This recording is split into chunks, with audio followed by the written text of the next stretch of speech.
Hello everyone, एक बार फिर स्वागत है आप सभी का अपने यूट्यूब चैनल पर। तो फ्रेंड्स, जैसा कि आप थंबनेल पे देख ही चुके हो, आज की इस वीडियो में हम डिस्कस करेंगे national commissions and committees on education के कुछ इंपॉर्टेंट क्वेश्चंस जो मैंने आपको आगामी एचपी और एसपीयू बीएड एंट्रेंस 2025 के एग्ज़ाम के लिए ये क्वेश्चन जो होंगे वो आपको काफ़ी हेल्पफुल साबित होंगे। तो फ्रेंड्स, सारे क्वेश्चन को हम डिटेल में डिस्कस करेंगे। अगर यहाँ से कोई क्वेश्चन डिराइव होता है तो एग्ज़ाम में जो है वो आपको काफ़ी हेल्प मिलेगी। तो फ्रेंड्स, वीडियो को शुरू करने से पहले अगर आप एचपी और एसपीयू बीएड एंट्रेंस 2025 की तैयारी कर रहे हो और सभी कमीशन और कमेटियाँ टीचिंग एप्टीट्यूड और एटीट्यूड के 100 प्रैक्टिस क्वेश्चन और सभी सेक्शंस के इम्पोर्टेंट कंटेंट जो है अगर आप परचेज़ करना चाहते हो तो मात्र जो है वो आपने ₹200 जो है वो पेड करने हैं। पेमेंट का जो स्क्रीनशॉट है वो आपने 9816270161 एक नंबर पे आपने व्हाट्सएप कर देना है। पेमेंट का स्क्रीनशॉट आपने इस नंबर पे सेंड कर देना है। उसके बाद आपको प्रोटेक्टेड पीडीएफ जो है प्रोवाइड कर दी जाएंगी और उसके बाद आपको व्हाट्सएप ग्रुप में जो है वो जोड़ दिया जाएगा। गर्ल्स के लिए अलग व्हाट्सएप ग्रुप होगा, बॉयज़ के लिए अलग व्हाट्सएप ग्रुप होगा। उसके बाद आपको उस व्हाट्सएप ग्रुप में जो है फ्री ऑफ कॉस्ट जो है सभी सेक्शंस का इंपॉर्टेंट कंटेंट जो है वो आपको अपने प्रोवाइड कर दिया जाएगा टाइम टू टाइम। तो बस आपने पेमेंट का जो स्क्रीनशॉट है वो आपने इसी नंबर पे जो है वो सेंड कर देना है। तो फ्रेंड्स, अगर आप एचपी और एसपीयू बीएड एंट्रेंस की तैयारी कर रहे हो तो उसके लिए मैंने एक अलग से प्लेलिस्ट बनाई है जिसका जो लिंक है वो मैंने डिस्क्रिप्शन बॉक्स में दे दिया है। आप वहाँ पर जाकर वीडियोस देख सकते हो। वहाँ पर आपको सभी सेक्शंस की वीडियोस आपको देखने को मिलेंगी। तो फ्रेंड्स, क्वेश्चन नंबर फर्स्ट है, बोला गया कि भारतीय शिक्षा आयोग के चेयरमैन जो थे वो कौन थे। तो भारतीय शिक्षा आयोग के बारे में बात कर लेते हैं। तो भारतीय शिक्षा आयोग को कोठारी कमीशन के नाम से भी जाना जाता है, कोठारी आयोग के नाम से भी जाना जाता है। पहली बात तो ये आपने नोट कर लेनी है। इंडियन एजुकेशन कमीशन के जो चेयरमैन थे वे कौन थे। तो क्वेश्चन नंबर 19 का जो राइट आंसर है वो आपका ऑप्शन नंबर डी हो जाएगा। डॉक्टर DS कोठारी, दौलत सिंह कोठारी जो थे वो भारतीय शिक्षा आयोग के चेयरमैन थे।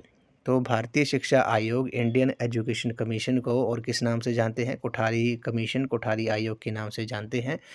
इसके जो चेयरमैन थे वे दौलत सिंह कोठारी थे। ठीक है। और इस कमीशन को जो था वो इस कमीशन का जो गठन था वे भारत सरकार ने 1964 में किया था। इस कमीशन के जो अध्यक्ष थे वे डॉक्टर दौलत सिंह कोठारी थे, इसलिए इसे कोठारी कमीशन के नाम से जाना जाता है। और इस कमीशन ने जो था 1964 में इसे अपॉइंट किया गया था और 29 जून 1966 को जो था 29 जून 1966 को जो थी वो इसने अपनी जो रिपोर्ट थी वे सबमिट की थी। ये भी आपने याद रखना है। और इस कमीशन ने जो थे वो सुझाव क्या दिए थे ये भी आपको पता होना चाहिए। इन्होंने बोला था कि शिक्षा का विकास होना चाहिए ताकि उत्पादन क्षमता, सामाजिक व राष्ट्रीय एकता, आधुनिकता के कार्य में तेजी आ सके। माध्यमिक शिक्षा जो है वो वोकेशनल होनी चाहिए। और कमीशन ने अपनी जो रिपोर्ट को एजुकेशन एंड नेशनल डेवलपमेंट शीर्षक जो था वो प्रदान किया था। ये आपने अभी नोट कर लेना है। ये क्वेश्चन जो था एग्ज़ाम में पूछा गया था।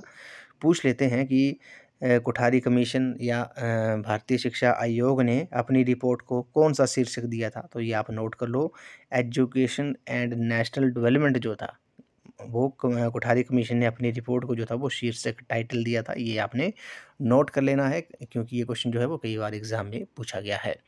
तो कोठारी कमीशन ने जो है उसे भारतीय शिक्षा आयोग के नाम से भी जानते हैं और इनके जो अध्यक्ष थे, चेयरमैन थे, वे दौलत सिंह कोठारी थे। नेक्स्ट क्वेश्चन पे चलते हैं। बोला गया कि कोठारी आयोग ने शिक्षा के किस स्तर के बारे में अपने सुझाव दिए थे।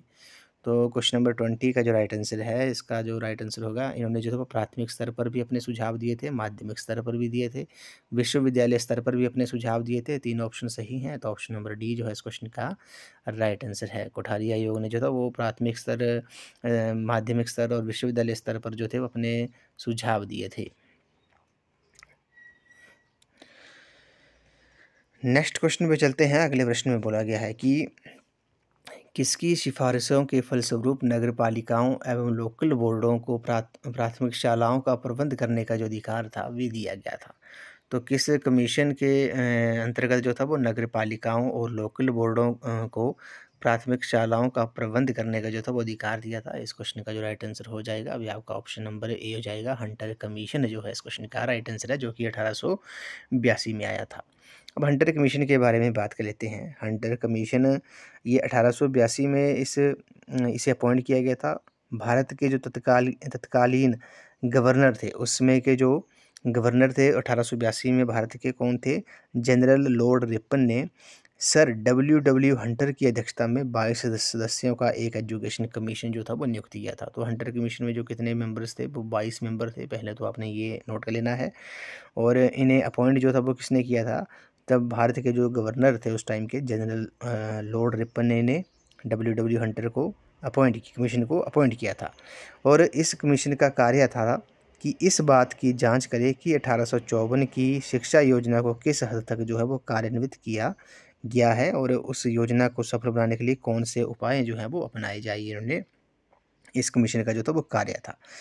और हंटर कमीशन जो था, हंटर कमीशन ने अंग्रेजी के साथ साथ देशी भाषाओं की शिक्षा को प्रोत्साहन देने की जो थी वो सिफारिश की थी। ये भी आपने नोट कर लेना है। तो हंटर कमीशन ने जो था वो इंग्लिश के साथ साथ जो देसी भाषाएं थी उन भाषाओं की जो शिक्षा को भी प्रोत्साहन करने की जो थी वो सिफारिश की थी। ये भी आपने याद रखना है। तो हंटर कमीशन जो था वो कब आया था? 1882 में आया था। ये आपने नोट कर लेना है।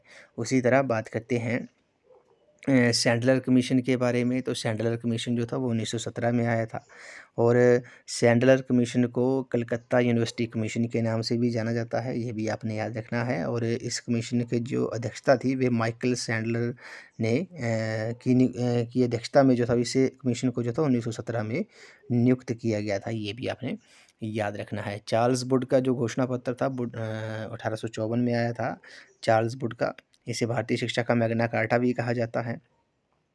सर चार्ल्स वुड जो था वो 1854 में भारतीय सरकार के नियंत्रण सभा के प्रधान थे। ये आपको पता होना चाहिए।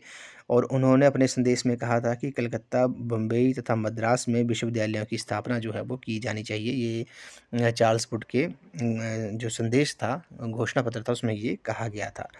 वुड का जो सुझाव था, सुझाव लागू तो किया गया लेकिन भारत में माध्यमिक शिक्षा के क्षेत्र में कोई इसका जो था वो विशेष फ़ायदा नहीं हुआ था, स्पेशल फ़ायदा नहीं हुआ था। उसके बाद बात करते हैं हार्टोग कमीशन जो था। हार्टोग कमीशन जो था, हार्टोग कमेटी जो थी वो वर्ष 1929 में आई थी। पहले तो आपको ये पता होना चाहिए। और सन 1929 में शिक्षा प्रणाली का पुनर्वलोकन करने के लिए हार्टोग कमेटी का जो था वो गठन किया गया था। और इस कमेटी ने भारतीय शिक्षा प्रणाली में कई त्रुटियां ढूंढी थी, कई गलतियां ढूंढी थी। जैसे माध्यमिक शिक्षा अधिकतर मैट्रिकुलेशन परीक्षा द्वारा प्रभावित या हावी होती थी। कमेटी ने देशीय मिडिल स्कूल ग्रामीण लोगों की ज़रूरतों के अनुसार खोलने की जो थी वो सिफारिश की थी। ये भी आपने याद रखना है। अगले प्रश्न में चलते हैं। बोला गया कि संस्कृत या अरबी सीखने की अपेक्षा अंग्रेजी भाषा सीखना अधिक सरल है। निम्न में से ये कथन जो था वो किसका था? तो संस्कृत या अरबी सीखने की अपेक्षा जो था वो इंग्लिश लैंग्वेज सीखना जो है वो अधिक आसान है, सरल है।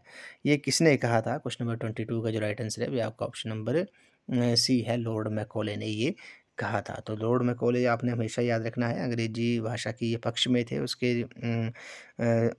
उसके पक्ष में थे ये। तो ये आपने याद रखना है। जब भी अंग्रेजी भाषा वाला अगर कोई क्वेश्चन आ जाता है तो उसका समर्थन जो था वो किसने किया था? वो लॉर्ड मैकॉले ने ही किया था। ये भी आपने याद रखना है। तो ऑप्शन नंबर सी जो है इस क्वेश्चन का राइट आंसर है। लॉर्ड मैकॉले का विचार जो था वो 1835 में आया था। ये भी आपने याद रखना है। 1835 में लॉर्ड मैकॉले का विचार आया था। और लॉर्ड मैकॉले भारतीयों की एक ऐसी श्रेणी बनाना चाहते थे जो खून और रंग में भारतीय परंतु रुचि, विचार, नैतिक रूप से तथा सूझ से अंग्रेज हो या अंग्रेजों जैसे हो। ये भी आपने याद रखना है। 1852 तक भारत में 32 मान्यता प्राप्त माध्यमिक स्कूल बन चुके थे। ये भी आपने नोट कर लेना है। तो लॉर्ड मैकॉले जो थे वो भारतीयों की एक ऐसी श्रेणी बनाना चाहते थे जो खून और रंग में भारतीय परंतु रुचि, विचार, नैतिक रूप से तथा सूझ से अंग्रेज हो या अंग्रेजों जैसे हो। तो ये लॉर्ड मैकॉले का कथन है, ये आपने याद रखना है। नेक्स्ट क्वेश्चन में चलते हैं। कौन सी राष्ट्रीय संस्था विश्वविद्यालय में शिक्षा के स्तर को सुनिश्चित करती है? तो इस क्वेश्चन का जो राइट आंसर है वो आपका ऑप्शन नंबर डी है, यूजीसी जो है इस क्वेश्चन का राइट आंसर है। यूजीसी जो है, यूनिवर्सिटी ग्रांट कमीशन जो है, ये विश्वविद्यालय में शिक्षा के स्तर को जो है वो सुनिश्चित करती है। अब इसकी बात करते हैं यूजीसी के बारे में। विश्वविद्यालय अनुदान आयोग इसे कहा जाता है। इसकी जो स्थापना थी वे 28 दिसंबर 1953 को की गई थी। संसद के एक अधिनियम द्वारा 1956 में इसे एक वैधानिक निकाय जो था वो बनाया गया था। तो पहले तो आपने नोट कर लेना है, यूजीसी की स्थापना कब हुई थी? 28 दिसंबर 1953 को, 1953 को इसकी स्थापना हुई थी। और संसद में, पार्लियामेंट में एक अधिनियम द्वारा जो था वो 1956 में, 1956 में इसे एक वैधानिक निकाय बनाया गया था। और ये विश्वविद्यालय शिक्षा हेतु समन्वय मानदंडों के निर्धारण और अनुसरण करने वाली जो है वो राष्ट्रीय संस्था है। तो ऑप्शन नंबर डी इस क्वेश्चन का राइट आंसर है। नेक्स्ट क्वेश्चन पे चलते हैं। बोला गया कि डाइट का अभिप्राय क्या है? तो डाइट की जो फुल फॉर्म है वे क्या है? तो district institute of education and training जो है इस क्वेश्चन का राइट आंसर है। तो डाइट से क्या अभिप्राय है? District institute of education and training जो है इस क्वेश्चन का राइट आंसर है। अगले प्रश्न चलते हैं। बौद्धिक काल में शिक्षा माध्यम था, तो पाली भाषा जो है इस क्वेश्चन का राइट आंसर है। बौद्धिक काल में जो शिक्षा का माध्यम था वे पाली भाषा थी। नेक्स्ट क्वेश्चन पे चलते हैं। किस संस्थान का मदरसा आज भी मुस्लिम विधा एवं संस्कृति का प्रसिद्ध केंद्र है? तो देवबंद जो है इस क्वेश्चन का राइट आंसर हो जाएगा। अगले प्रश्न पे चलते हैं। नेक्स्ट क्वेश्चन में बोला गया है कि जिला प्राथमिक शिक्षा कार्यक्रम डीपीईपी कब शुरू हुआ था? तो डीपीईपी की फुल फॉर्म है डिस्ट्रिक्ट प्राइमरी एजुकेशन प्रोग्राम जो है इस क्वेश्चन का इसकी फुल फॉर्म है। पहले तो आपने ये नोट कर लेनी है। तो डीपीईपी की बात करते हैं, डिस्ट्रिक्ट प्राइमरी एजुकेशन प्रोग्राम या जिला प्राथमिक शिक्षा कार्यक्रम जो था ये कब शुरू हुआ था? ये इस कार्यक्रम जो था वो 1994 में, 1994 में जो था ये कार्यक्रम जो था वो शुरू हुआ था। केंद्र द्वारा प्रायोजित जिला शिक्षा कार्यक्रम 1954 में शुरू किया गया था। और इसका जो उद्देश्य था वे प्राथमिक शिक्षा को, प्राइमरी एजुकेशन के वैश्वीकरण का लक्ष्य जो था वो पूरा करना था डीपीपी का। और इस परियोजना में जो था व्यय का 85% जो खर्च था वो 85% केंद्र सरकार द्वारा और 15% जो था वो राज्य सरकारों द्वारा जो था वो वहन किया जाता था। ये भी आपने याद रखना है। तो डीपीईपी का जो उद्देश्य था, एक तो पहले तो आपको ये पता होना चाहिए क्या होना चाहिए, प्राथमिक शिक्षा का सार्वभौमिकरण करना था। प्राइमरी एजुकेशन का डीपीईपी का 1994 में आया था। 85% जो था इसका जो खर्च था वे केंद्र सरकार, सेंट्रल गवर्नमेंट उठाती थी, और 15% जो थी वो स्टेट की गवर्नमेंट उठाती थी। अगले प्रश्न चलते हैं। बोला गया डीपीईपी का जो उद्देश्य था वे क्या था? डिस्ट्रिक्ट प्राइमरी एजुकेशन प्रोग्राम का जो उद्देश्य था, लक्ष्य था, वे क्या था? वे था प्राथमिक शिक्षा का सार्वभौमिकरण करना, प्राइमरी एजुकेशन का यूनिवर्सलाइजेशन करना था। ऑप्शन नंबर सी इस क्वेश्चन का राइट आंसर है। नेक्स्ट क्वेश्चन चलते हैं। बोला गया है कि डीपीईपी परियोजना व्यय का 85% किसके द्वारा वहन किया जाता है? तो अभी हमने बात की, ये 85% जो था वो सेंट्रल गवर्नमेंट इसका खर्च उठाती थी, और 15% जो था वो स्टेट गवर्नमेंट जो थी, राज्य सरकार जो थी वो 15% उठाती थी। 85% जो थी वो सेंट्रल गवर्नमेंट उसका खर्च उठाती थी। नेक्स्ट क्वेश्चन पे चलते हैं। बोला गया है कि एनसीटीई की जो फुल फॉर्म है, राष्ट्रीय अध्यापक शिक्षा परिषद यानी कि national council of teacher education की स्थापना थी वे कब की गई थी? तो राष्ट्रीय अध्यापक शिक्षा परिषद एनसीटी की जो स्थापना थी वे अगस्त 1995 में की गई थी। तो पहले तो आपने ये नोट कर लेना है, एनसीटी की फुल फॉर्म क्या है? National council for teacher education. इसकी जो स्थापना थी वे अगस्त 1995 में की गई थी। इसका लक्ष्य पूरे देश में अध्यापक शिक्षा प्रणाली का नियोजित और संबंधित विकास करना था। ये भी आपने याद रखना है। और इस परिषद की जो 4 क्षेत्रीय समितियां हैं वे जयपुर में है, राजस्थान में, बेंगलोर में है, कर्नाटक स्टेट में, भुवनेश्वर में है, उड़ीसा स्टेट में, और भोपाल में जो है वो गठित की गई हैं। तो आपसे एग्जाम में पूछ सकते हैं कि एनसीटीई की जो 4 क्षेत्रीय समितियाँ हैं, 4 क्षेत्रीय समितियाँ हैं वे कहाँ पर हैं? जयपुर, बेंगलोर, भुवनेश्वर और भोपाल में जो है वो गठित की गई हैं। तो एनसीटी राष्ट्रीय अध्यापक शिक्षा परिषद की जो स्थापना थी वे कब हुई थी? अगस्त 1995 में हुई थी। अगले प्रश्न चलते हैं। बोला गया है कि एनसीटी का जो मुख्य कार्य है वे क्या है? तो एनसीटी का जो मुख्य कार्य है वे अध्यापक शिक्षा संस्थानों को मान्यता प्राप्त करना, ये भी सही है। विभिन्न अध्यापक शिक्षा कार्यक्रमों के लिए स्तरों का निर्धारण करना, ये भी सही है। अध्यापकों की नियुक्ति के लिए न्यूनतम शैक्षणिक योग्यताएं निर्धारित करना, ये भी सही है। 3 ऑप्शन सही हैं। तो ऑप्शन नंबर डी इस क्वेश्चन का राइट आंसर है। एनसीटी का संबंध जो है वो मेनली टीचर से है, अध्यापक से है, ये भी आपने याद रखना है। अगस्त 1995 में जो थी इसकी स्थापना हुई थी। अगले प्रश्न में चलते हैं। राष्ट्रीय साक्षरता मिशन एनएलएम की जो स्थापना थी वे कब हुई थी? तो पहले तो आपको एनएलएम की फुल फॉर्म अपने नोट कर लेनी है। एनएलएम की जो फुल फॉर्म है नेशनल लिटरेसी मिशन, यानी कि राष्ट्रीय साक्षरता मिशन, इसकी फुल फॉर्म है नेशनल लिटरेसी मिशन। इसकी जो स्थापना थी वे कब हुई थी? इसकी जो स्थापना थी वो 1988 में हुई थी। मई 1988 में इसकी स्थापना हुई थी। और इसका जो उद्देश्य था वे 2007 तक 15 से 35 वर्ष तक के आयु वर्ग के निरक्षर लोगों को जो था वो साक्षरता प्रदान करना था। तो मई 1988 में इसकी स्थापना हुई थी और इसका जो उद्देश्य था वे था कि 2007 तक जो है 15 वर्ष से लेकर 35 वर्ष तक के आयु वर्ग के जो निरक्षर लोग थे, जो पढ़ना लिखना नहीं जानते थे, उनको साक्षरता प्रदान करना है। ये संपूर्ण साक्षरता अभियान जो है 100 जिलों में लागू है, जबकि साक्षरता पश्चात कार्यक्रम 177 जिलों में जो है वो क्रियान्वित है। ये भी आपने याद रखना है। तो एनएलएम की जो फुल फॉर्म है वे क्या है? नेशनल लिटरेसी मिशन है। और इसकी जो स्थापना थी वे कब हुई थी? 1988 में हुई थी। अगले प्रश्न में चलते हैं। इग्नू के शैक्षिक चैनल का नाम क्या है? तो इग्नू जो है, इग्नू की जो फुल फॉर्म है वे आपकी Indira Gandhi national open university है। ये आपको पता होना चाहिए। इसकी जो स्थापना थी वे सितंबर 1985 में हुई थी। इग्नू की ये आपने नोट कर लेना है। इग्नू की जो स्थापना थी वे कब हुई थी? 1985 में हुई थी। ठीक है। और इग्नू ने अपने कई कार्यक्रम जो थे 1987 में प्रारंभ किए थे और अभी तक 117 कार्यक्रम बनाए हैं। और इग्नू ने, यह बात आपने याद रखनी है, इग्नू के शैक्षिक चैनल का जो नाम है वे ज्ञान दर्शन है, ज्ञान दर्शन है। और इग्नू ने 26 जनवरी 2001 को, ये आपने नोट कर लेना है, 26 जनवरी 2001 को, 26 जनवरी 2001 को एक शैक्षिक चैनल ज्ञान दर्शन की शुरुआत की, जो अब 24 घंटे का चैनल है। तो ये इग्नू का एक एजुकेशनल चैनल है। ऑप्शन नंबर बी इस क्वेश्चन का राइट आंसर है। अगले प्रश्न में चलते हैं। देश में इसमें कितने भारतीय प्रबंधन संस्थान हैं? तो इस क्वेश्चन का जो राइट आंसर है वह आपका ऑप्शन नंबर सी है। अगले प्रश्न में चलते हैं। नेशनल बुक ट्रस्ट किस मंत्रालय के अंतर्गत मंत्रालय के अधीन एक स्वायत्त शासी संगठन है? तो इस क्वेश्चन का जो राइट आंसर है वह मानव संसाधन विकास मंत्रालय। ये आपने याद रखना है। अब आपने याद रखना है जो मानव संसाधन विकास मंत्रालय है, अब इसका जो नाम है वे शिक्षा मंत्रालय कर दिया गया है, मिनिस्ट्री ऑफ एजुकेशन कर दिया गया है। पहले इसके मानव संसाधन विकास मंत्रालय कहा जाता था। NEP 2020 के तहत ये आपने नोट कर लेना है।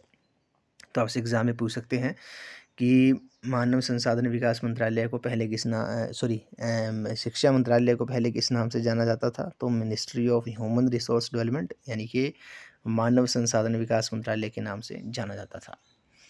अगले प्रश्न में चलते हैं। नेशनल बुक ट्रस्ट की स्थापना जो थी वो कब की गई थी? तो नेशनल बुक ट्रस्ट की जो स्थापना थी वे 1957 में की गई थी, 1957 में की गई थी। ऑप्शन नंबर बी इस क्वेश्चन का राइट आंसर है। और ये जो है शिक्षा मंत्रालय के अधीन एक स्वायत्त शासी संगठन है। नेशनल बुक ट्रस्ट जो है, इसका जो कार्य है वे प्रकाशन, पुस्तक और पुस्तक पठन को प्रोत्साहन देना, लेखकों व प्रशासकों को सहायता देना तथा बाल साहित्य को बढ़ावा देना जो है वो नेशनल बुक ट्रस्ट का मुख्य उद्देश्य है, कार्य है, वर्क है। और ये हर दूसरे वर्ष नई दिल्ली में विश्व पुस्तक मेले का आयोजन करता है और एशिया और अफ्रीका का सबसे बड़ा पुस्तक मेला है। ये भी आपने याद रखना है। अगले प्रश्न चलते हैं। एनसीटी का जो अभिप्राय है वे क्या है? तो एनसीटी की जो फुल फॉर्म है वे आपको पता है, national council for teacher education जो है इस क्वेश्चन का राइट आंसर है एनसीटी का। इसकी स्थापना जो थी वो अगस्त 1995 में हुई थी। अगले प्रश्न चलते हैं। किस राज्य में साक्षरता दर जो है वो सबसे कम है? तो लिटरेसी रेट सबसे कम जो है वो किस स्टेट की है? वे बिहार की है। और सबसे ज़्यादा जो है वो केरला स्टेट की है। ये भी आपने याद रखना है 2011 की जनगणना के अनुसार। अगले प्रश्न चलते हैं। एनसीईआरटी की स्थापना जो थी वो कब हुई थी? तो एनसीईआरटी की जो स्थापना थी वे वर्ष 1961 में हुई थी। ऑप्शन नंबर ए जो है इस क्वेश्चन का राइट आंसर है। 1 सितंबर 1961 को जो थी वो एनसीईआरटी की स्थापना जो थी वो हुई थी। ये भी आपने नोट कर लेना है।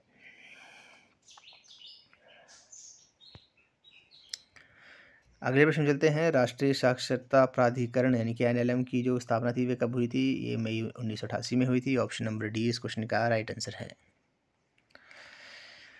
तो फ्रेंड्स आज की इस वीडियो में बस इतना ही। आज हमने कमीशन और कमेटियाँ, national commissions and committees on education के कुछ इंपॉर्टेंट क्वेश्चन डिस्कस किए। हर एक क्वेश्चन को हमने डिटेल में डिस्कस किया, ताकि अगर यहाँ से कोई क्वेश्चन एग्ज़ाम में डिराइव होता है तो एग्ज़ाम में जो है वो आपको काफ़ी हेल्प जो है वो मिलेगी डिटेल में डिस्कस करने से। तो फ्रेंड्स आई होप आपको ये वीडियो पसंद आई होगी, तो वीडियो को लाइक शेयर एंड कमेंट जरूर कर दें और चैनल को सब्सक्राइब भी जरूर कर दें। बेल आइकन प्रेस करना ना भूलें और नोटिफिकेशन ऑन कर दें, ताकि मेरे आने वाली हर वीडियो की नोटिफिकेशन आपको मिलती रहे। तो फ्रेंड्स अगर आप सभी कमिश्नर कमेटियाँ और टीचिंग एप्टीट्यूड और एटीट्यूड के 100 प्रैक्टिस क्वेश्चन अगर आप परचेज़ करना चाहते हो, तो मात्र आपने जो है वो 200 रुपीज़ जो है वो पेड करने हैं। और पेमेंट का जो स्क्रीनशॉट है वह आपने दिए हुए व्हाट्सएप नंबर 9816270168 नंबर पे आपने व्हाट्सएप कर देना है पेमेंट का स्क्रीनशॉट। उसके बाद आपको जो है प्रोटेक्टेड पीडीएफ जो है वो प्रोवाइड कर दी जाएंगी। और उसके बाद आपको पेमेंट करने के बाद आपको व्हाट्सएप ग्रुप में जो है वो ऐड कर दिया जाएगा। बॉयज़ के लिए अलग व्हाट्सएप ग्रुप होगा, गर्ल्स के लिए अलग व्हाट्सएप ग्रुप होगा। उसके बाद आपको वहाँ पर फ्री ऑफ कॉस्ट जो है सभी सेक्शन का जो है वो एचपी जीके हो, इंडियन जीके हो, हिंदी, इंग्लिश, मैथ, रीजनिंग, सभी सेक्शन का जो है वो आपको इम्पोर्टेंट कंटेंट जो है एचपी और एसपीबी एंट्रेंस के रिलेटेड वो आपको वहाँ पर प्रोवाइड कर दिया जाएगा। तो बस आपने पेमेंट का जो स्क्रीनशॉट है वो आपने इस नंबर पे जो है वो सेंड कर देना है। उसके बाद आपको प्रोटेक्टेड पीडीएफ जो है वो प्रोवाइड कर दी जाएंगी।